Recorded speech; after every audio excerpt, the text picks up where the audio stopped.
Most beginner CS2 players don't lose because of bad aim. They lose because of mistakes they don't even realize they're making. And the worst part, these are bad habits that feel correct while you're doing them, but they're secretly throwing your rounds. If you have under 500 hours, here are 7 things you're probably doing right now that are holding you back way more than your mechanics ever will. I'm going to break them down, and once you see them, you will never play the same again. I'm CoJoMo. I have 3600 elo on face. I've played internationally, and I'm going to teach you what you need to do to improve today. Bad crosshair placement is something that every low elo player seems to struggle with. At the end of the day, what you need to be able to do is visualize. When you're going around the map, you should literally be thinking, where can my enemy be and what is it going to look like when I peek him? This is how you're going to unlock yourself and be able to absolutely destroy them when you come out here and fight. It's going to take trial and error. The biggest thing too is visualize head level. So many of you guys at lower elo are running around the map either looking at the ground because your eyes are drifting above your crosshair, or you're looking up in the air as you run around. Get that crosshair where their head is going to be and constantly visualize and think, when I kill somebody on site,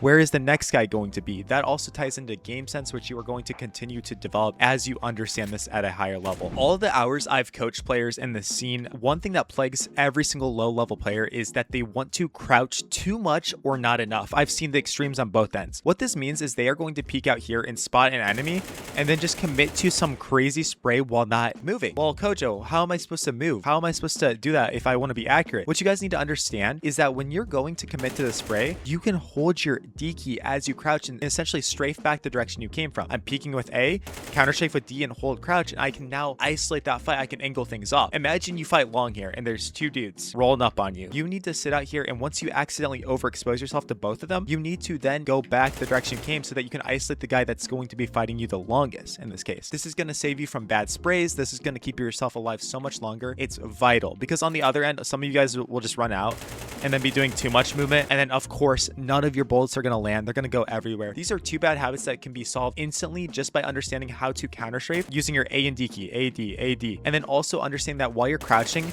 you can constantly keep moving. Crouching is not bad, but you have to hold one of your keys while you're crouching. It does not matter how good you are if you don't understand positioning, and one of the biggest mistakes you're making is you're putting yourself in a spot where you're having to fight multiple angles. What you'll notice at the highest level is that pros have insane aim, but they're not generally having to sit there and go bang, bang, and shooting multiple angles like this. It's very steady and very consistent because they understand that they need to fight and isolate one position. On Dust 2, biggest new mistake is we just sit in between both of these, short and long, and we sit here in between and we just get crunched. No, you need to go and fight one of these angles and stop being in this open position. If I lose long, I need to fight for short. If I lose short, I need to fight for long. But this is just like any map you're playing, and if they're coming at me from mid and B site, I can't just sit in sight and sit in circle here like a Beyblade. You're gonna get ran over. It's gonna be bad. So really focus on isolating positions. Put yourself behind cover as much as possible, even if you can't like fight into tunnels or fight into mid here. Using big box to then isolate like tons and then take your timing out window. We're going to make these fights as linear as possible instead of sitting here and going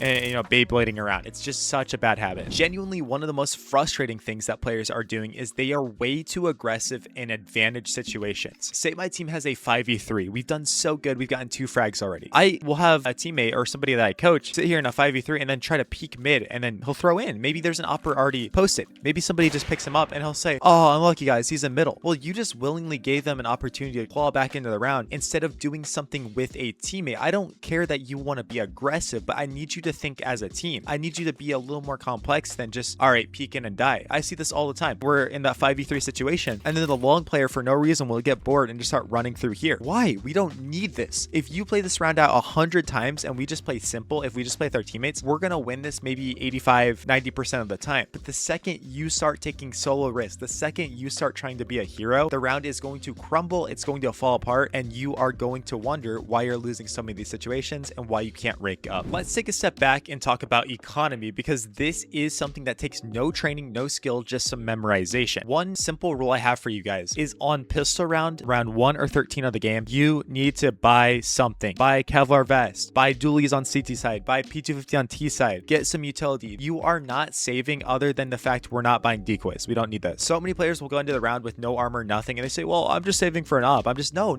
We're not going to do that. Pistol round is the most important round of the game. You are going to go into it with the best chance chance to win, the most advantage you possibly can. Another very easy rule to follow: if we win a round, the round prior, right? So we just won pistol round, for example. We are not saving in round 2. We have the money to buy stuff. We have to make it happen. Stop saving for that op. Stop saving for no reason. You win a round, you press your advantage. Also, if we're going to eco, we need to make sure that we are not buying too much. What's going to happen is our team is going to say, hey, CoJo, let's save. Let's not buy this round. And I'm going to sit here and buy a 5.7 armor, some nades, and then I have like $400 left. Yes, I have a pistol, but that's not an eco round. You just full force while the rest of your team is saving. Your team's money is your money. Your money is the team's money. This is all collective. So the fact that you aren't buying with them, you are completely selling, you're throwing your games, and you're trolling. You suck at spraying. There's no way to get around it. You're a new player in this game, and your spray control is very, very bad. A lot of you guys are spraying and it's looking like that. You're just painting an outline around the guy. This is something that you have to train. You have to get so effective with. You could even get into a practice server and just shoot on the wall and see how the bullets are landing. It's going to be relatively the same every single time. There might be some variation with some of the bullet inaccuracy, but that spray pattern is not changing. I'd recommend researching and finding the spray patterns online, putting them on your second monitor, printing them out, and every single day doing simple drills like that wall shooting. So now that we know the pattern, I need to sit there and trace it and go backwards. You're not going to be perfect, and you don't need to know the entire pattern. One thing I'd recommend for newer players is, instead of trying to focus on the 20 bullet spray pattern, just look at what the first maybe 6 do. Relatively speaking, most guns are just going to go straight down at the beginning. Relatively, right? There's going to be some variation, but if you just pull straight down and understand how far you need to do that, your first bullets are going to be good. And then you can sit around there and do these little 5 or 6 bullet bursts, maybe 6 or 7 bursts, depending on how comfortable you are with it. It's such an effective way to improve as a player, but it takes some hard work. It takes that practice, because only yourself is going to be able to help with that. You got to get that muscle memory down and make it happen. This video is brought to you by SkinsMonkey, the best CS2 trading site out there. Use my code CoJo at the checkout for an insane 35% deposit bonus. Your smoke, flash, molly, and HE grenade are going to be your solutions to the problems that you're facing inside of the game. The thing with new players is they don't think about this, and they don't even understand how to actually go about the round with this. One thing that you have to do is you need to buy this utility as much as you possibly can. Never, again, going back to the economy, saving it. It makes no sense. If I'm the B player, my molly is there to stop the rush, but also in the mid round, I could be sitting back here with my gun and I start shooting somebody. Eventually they come out, I drop the smoke down and then flash behind myself. What an idiot. He just dropped the smoke in sight. That's only helping the T's. No, it's not. When they come out here, it's so confusing to know where that CT is. They're going to start spamming. You're creating chaos. Your utility is going to paint that canvas. We're playing on the dust to canvas right here. It's the same thing. If the T's are throwing their set lineups, boom, they're smoking cross, they're mauling sight, you know, they're flashing high above. If we throw no utility, we're playing on their canvas. But all it takes is one simple smoke like that, and now we are destroying their chances of a clean execute. We're making it so much harder for them to actually scale in here and do stuff. A lot of new players learn lineups, which is amazing. It's great, but you don't know why you're throwing them. I've seen time and time again where somebody will learn a long door smoke like this right here. You jump throw, and then they never take long. Okay, cool. Maybe you're faking that information. You're doing that, but it's like, let's throw utility and actually do something with it. You're not at the point in the game where you're trying to like 200 IQ big brain somebody. No, throw simple basic utility and actually do something with it. Then it's about finding what happens after that. We're more concerned with why we're throwing stuff instead of if we can throw it.